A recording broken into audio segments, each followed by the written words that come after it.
So, ito raw yung tapakan. Try natin. First time ko talagang gumamit nito. Hindi ko alam kung marunong ako.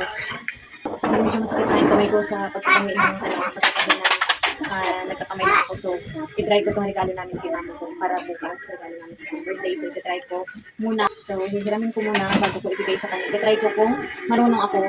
And then, kapag marunong ako or matuto ako ngayon, bibili na lang ako na sa akin.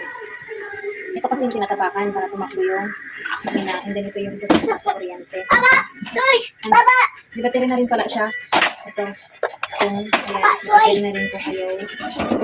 Kung ayaw masaksak. Pero, ayun. Naangat ko na siya.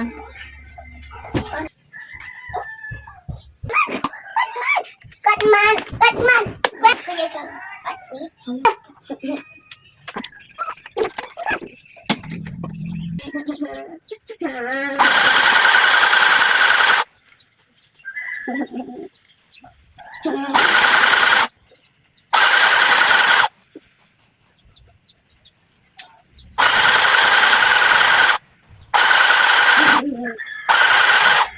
Yes!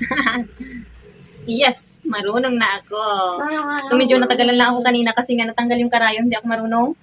Balik. So, nag-YouTube muna ako para maibalik ko yung karayom. Ayan, nakaumpisa na naman ako. Nanonong, mami. O, diba? Nanonong, Malapit na siyang matapos. So, idudugtong ko na lang tong isa dito para... So, hello guys. Ito nga, natapos ko na ang kortina na aking ginawa. 3 piraso ito na maliliit. Ayan. Then ngayon, iligpit na natin to kasi bukas, babalutin ko naman ito para pang regalo sa birthday ni mama. Bukas kasi ang kanyang birthday. So, hiniram ko lang to kasi makapag-try naman ako kung sakaling marunong ba ako. So, yun nga, na-try ko and then natuto ako. Sabi ko